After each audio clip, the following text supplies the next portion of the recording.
c'est parti, préparation de mon petit déjeuner avant de faire la cuisine toute la journée pour faire plein de recettes de Noël. Et Joe, j'espère que je vais pas faire cramer toute la baraque avec mes recettes.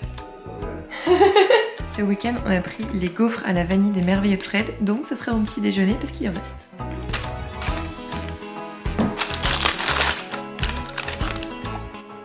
En plus de vous tourner cette vidéo, aujourd'hui j'ai plein de rendez-vous un petit peu espacés tout au long de la journée parce que à l'heure où vous regardez cette vidéo, je suis actuellement dans l'avion. Si vous me suivez sur Instagram, vous devez déjà connaître la destination.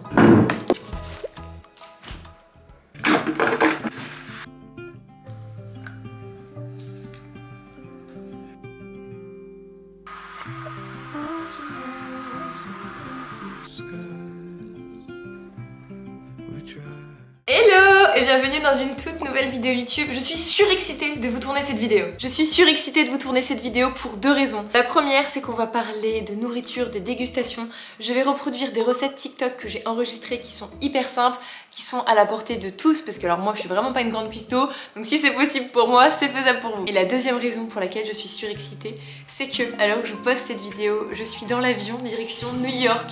Donc autant vous dire que je suis hyper contente, hyper reconnaissante, hyper tout ce que vous voulez. C'est la troisième fois que je m'envole pour cette destination.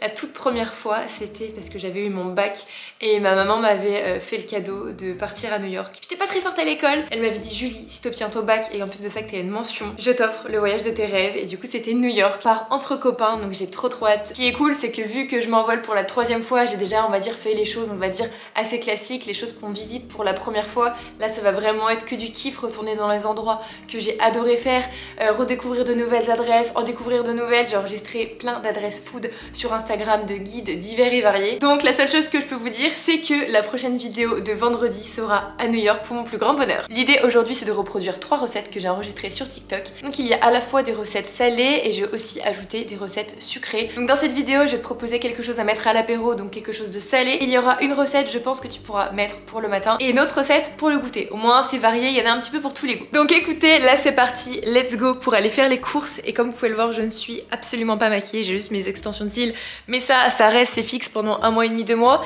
parce qu'ensuite j'ai 2 rendez-vous beauté, dont un pour refaire mon brow lift des sourcils avant de partir à New York, parce que là clairement c'est la catastrophe, ils sont pas épilés, ça va dans tous les sens, c'est pas possible.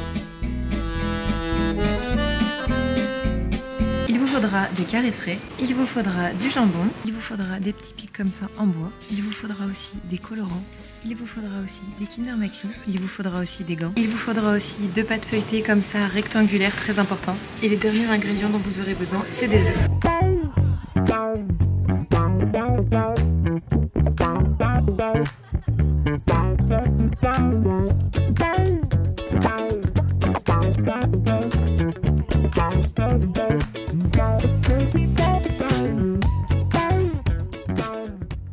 C'est tout bon, le brow lift et l'épilation c'est fait, c'est done.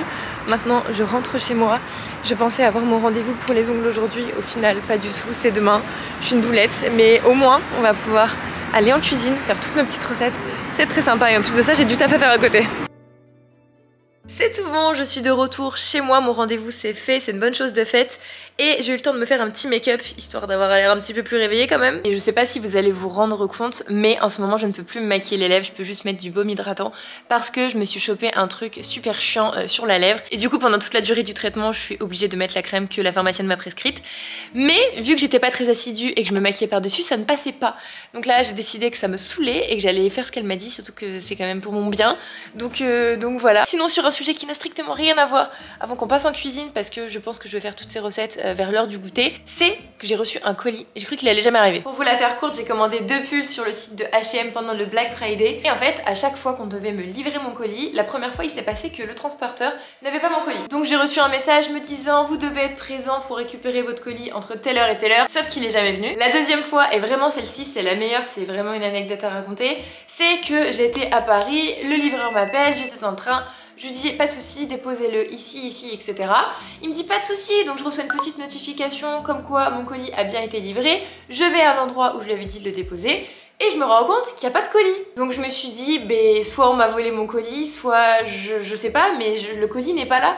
Donc bien évidemment, vu qu'il m'avait téléphoné dans le train, je le rappelle, je lui dis mais comment ça se fait, j'ai pas mon colis, vous m'avez dit que vous l'avez livré. Et en plus de ça, sur le suivi c'était écrit qu'il était livré, qu'est-ce qu'on fait? Le livreur m'explique qu'en fait il avait plus de batterie, qu'il pensait avoir dans sa camionnette mon colis, mais qu'il s'est rendu compte que non, et sauf qu'il avait déjà mis livré avant sur son application, mais qu'il avait envoyé un message à son responsable pour dire que c'était une erreur et que le colis devait être resté à l'entrepôt. Je me suis dit ok c'est bon, j'aurai jamais mon colis, surtout que c'était des pulls, donc j'en avais besoin, enfin en soi j'en ai pas hyper besoin, mais je les avais commandés aussi pour New York. Donc là je peux vous dire que quand j'ai reçu mon colis, j'étais la plus heureuse. Bref, fini de blablater, je vais vous montrer les pulls que j'ai pris. Je trouve que H&M fait de belles pièces, et surtout sur internet. Je trouve que la collection en magasin c'est pas terrible, mais sur internet chaque année je rachète des pulls. En premier j'ai pris ce pull très sportwear, bleu marine et blanc, j'adore le bleu marine, un petit peu comme le gris, j'ai une vraie passion. Vu que c'était déjà un pull qui était oversize, j'ai pris ma taille habituelle, j'ai pris une taille S. Et au niveau du prix, bien évidemment, il n'y a rien d'écrit, mais je l'ai eu en solde. Je crois que je l'ai payé 20 €, quelque chose comme ça. Vous voyez, ça c'est typiquement le genre de pull que je mets pour voyager dans l'avion, où vous voulez, pour être à l'aise. Et ensuite, le deuxième pull que j'ai pris, mais qui n'a strictement rien à voir, il est un petit peu plus chic. C'est un pull comme ça, il est hyper doux, c'est écrit après chic au lieu de après ski, je pense que vous avez compris. Mais des fois, moi je suis un peu longue à la détente, donc si vous êtes comme moi, je vous fais la petite traduction. Vous voyez, moi j'ai prévu de le mettre avec un pull col roulé en dessous, pour qu'il y ait de la longueur en bas, de le mettre par exemple avec un petit legging, une paire de bottes, un pantalon ou un jeans pas terrible. Là j'ai vraiment envie de quelque chose de très à l'aise. Je crois que la majorité des affaires que j'achète en hiver, c'est des pulls. Eh bien écoutez, il est 15h30 et je vais commencer par la première recette, et il s'agit de pain au chocolat au Kinder. Typiquement ce genre de recette pour moi c'est vraiment hyper adapté pour un matin. Ça vous évite d'aller à la boulangerie. Alors certes ce n'est pas du tout la même chose, ce n'est pas les mêmes connaissances, les mêmes expertises, etc. Vous voyez typiquement cette recette, je la vois hyper bien réalisée un matin en famille. C'est hyper simple à faire et je vais vous montrer les ingrédients dont vous aurez besoin. Il vous faudra une pâte feuilletée rectangulaire, des Kinder Maxi, un jaune d'œuf, et du coup au niveau des ustensiles j'ai juste pris un petit récipient avec une petite spatule pour étaler le jaune d'œuf sur le reste. Vous allez voir, je vais tout vous montrer. La première étape, c'est d'ouvrir notre pâte feuilletée rectangulaire. J'ai bien évidemment la vidéo TikTok avec moi pour être sûre de ne louper aucune étape. Donc ensuite on va s'armer de nos petits Kinder, si j'arrive à ouvrir la boîte bien évidemment. Si ça commence comme ça on est mal barré. On va positionner tout simplement nos Kinder Maxi sur la longueur comme ça tout le long. Mais écoutez, j'ai de la chance parce que j'en ai pile assez pour une pâte feuilletée rectangulaire. Il faut 8 Kinder Maxi. Ensuite, on va faire des sections avec un couteau. On va tracer ou plutôt délimiter nos pains au chocolat. Et ensuite, il n'y a vraiment rien de plus simple. Il y a juste à enrouler Kinder d'un côté puis de l'autre. Et ça fait un premier pain au chocolat. On fait à chaque fois la même chose. On répète ce mouvement.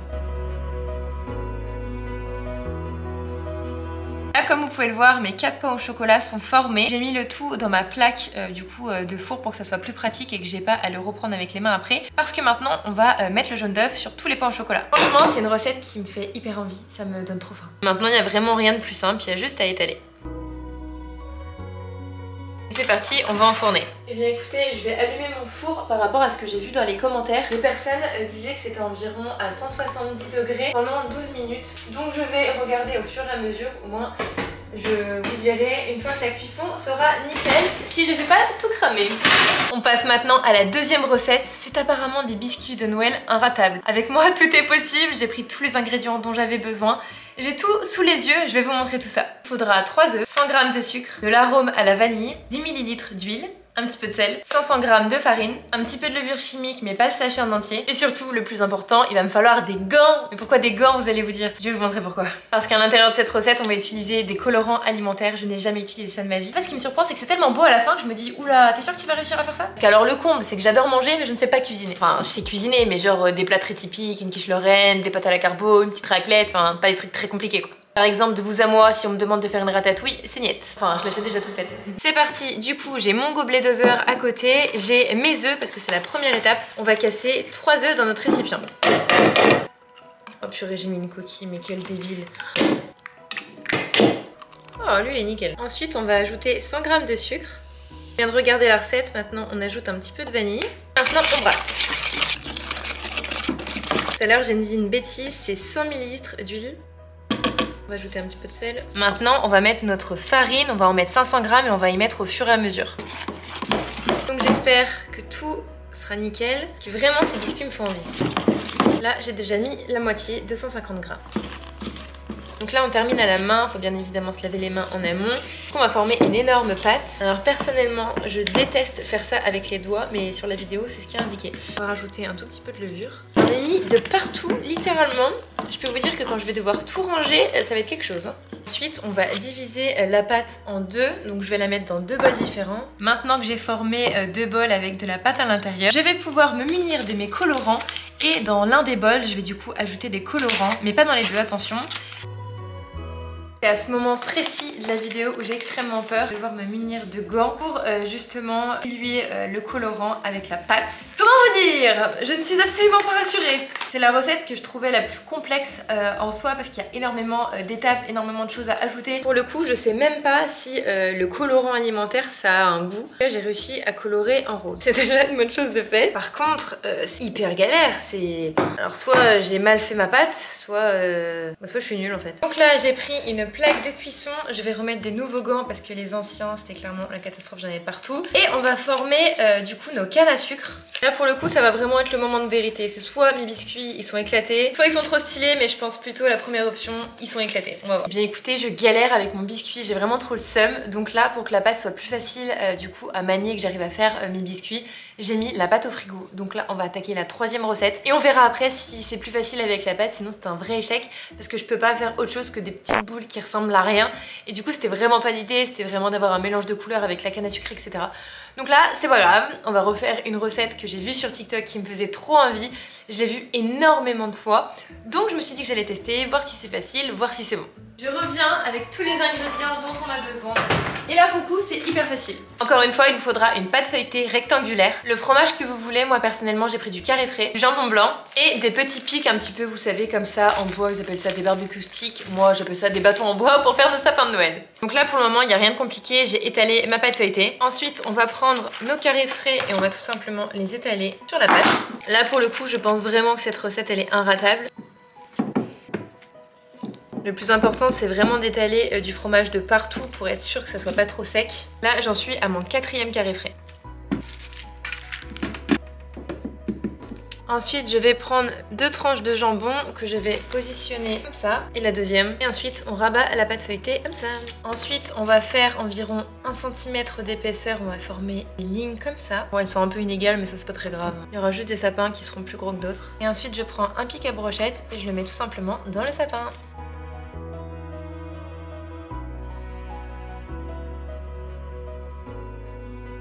Et voilà, c'est tout bon, mes sapins ils sont faits, on n'a plus qu'à rajouter du jaune d'œuf par-dessus comme la première recette et enfourner. Du coup cette recette j'aime beaucoup, c'est super simple, il n'y a rien de bien compliqué. Et pour le coup je trouve que celle-ci c'est vraiment compliqué de la louper la recette contrairement à la deuxième. Mais vous voyez typiquement ce genre de petit sapin ça peut faire son effet pour un apéro à Noël etc.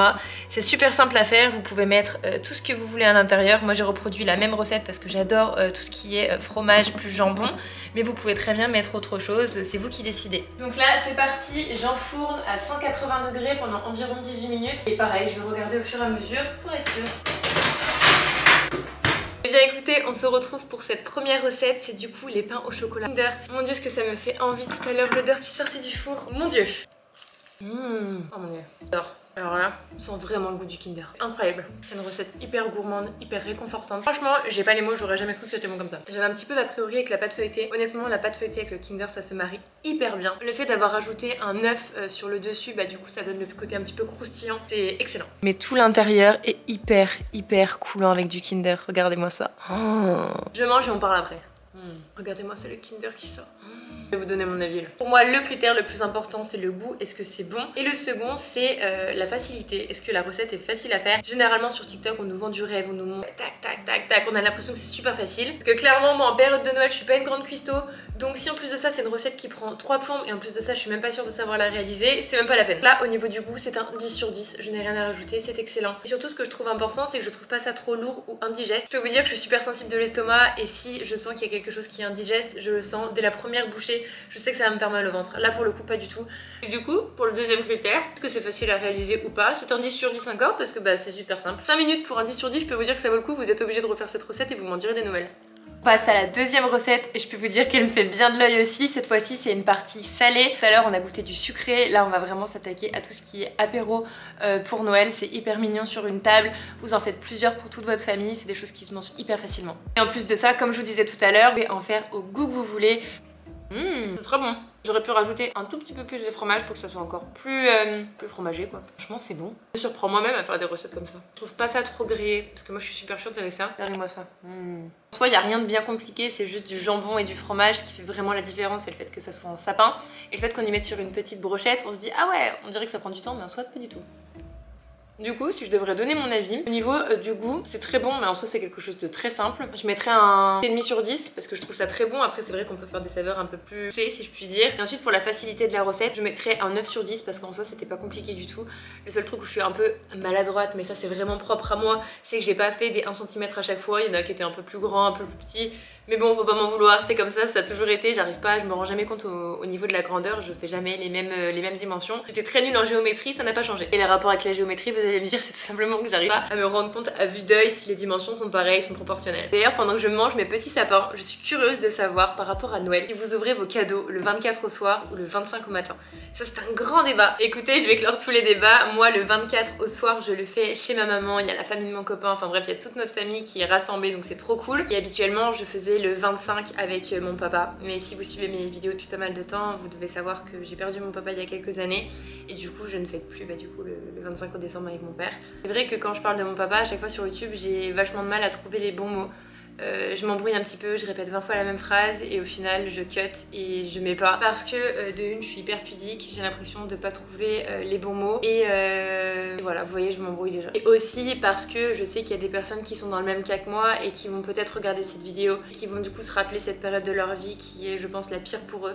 Moi pour ma part j'arrive à fêter Noël parce que je l'ai dit je crois dans une de mes vidéos mais je l'ai dit très brièvement, c'est que je suis persuadée qu'il y a quelque chose ensuite.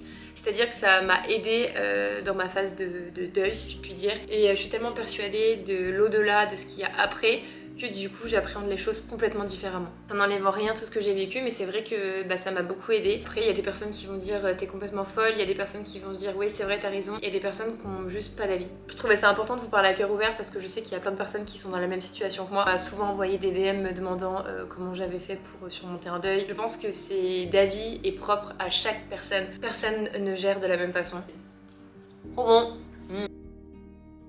C'est tout bon, Joe est venu à la rescousse, j'ai fait poser du coup la pâte pendant environ 3 heures au frigo. Donc, en gros l'idée c'est de former comme ils appellent des petits boudins comme ça et pareil avec du coup la pâte avec le colorant et ensuite de les entremêler. Maintenant on va passer à cette deuxième pâte, c'est celle où il y a le colorant. Il faut faire exactement la même chose et après les enrouler pour que ça forme une canne à sucre. On va réussir, est-ce que Joe ne va pas repartir les mains toutes rouges? La réponse dans quelques instants. Ça colore dans les mains? Je sais pas, j'ai jamais fait. T'as pas peur? Si, j'ai vraiment très peur. Là pendant que mes biscuits sont en train de cuire, ils sont vraiment pas fameux, j'ai pris une bonne douche et je suis en train de faire toute ma skincare routine pendant que mon copain est au sport comme ça. Rien de mieux après que de se poser devant la télé avec une bonne série ou un bon film. Je sais pas si vous allez bien voir à la caméra, il me semble que oui, mais vous voyez sur la lèvre j'ai vraiment toute une zone de sécheresse comme ça. C'est vraiment chiant, esthétiquement parlant c'est pas joli et en plus de ça c'est irritant, enfin ça me tire etc, c'est vraiment pas agréable. Ça me fait vraiment super bizarre de me dire qu'à l'heure où je vous parle là je serai dans l'avion pour aller à New York. Je suis hyper heureuse, je n'y ai jamais été en décembre. Avec ma maman on était parti en avril et avec Joe il y a 2 ans on était parti au mois de février. Eh bien écoutez, voilà à quoi ressemblent mes biscuits, j'ai vraiment le seum, ça ne ressemble absolument pas à la vidéo, enfin du moins de la forme, on va goûter au niveau du goût, mais j'avoue que je suis trop déçue parce que la pâte elle a été hyper collante et du coup je pouvais rien faire et les formes c'était infaisable. En tout cas ça sent, putain tu sais, ça sent c'est une odeur que je connais mais que j'arrive pas. Ouais, vas-y, en fait je vais goûter après, vas-y goûte en premier. En fait j'ai réussi à faire des biscuits quand même. Tu sais que t'as pas un peu d'eau. Mais non. J'ai l'impression que j'ai du ciment dans la bouche là. On peut t'en chier, c'est après que ça arrive. Écoutez, on se retrouve à New York.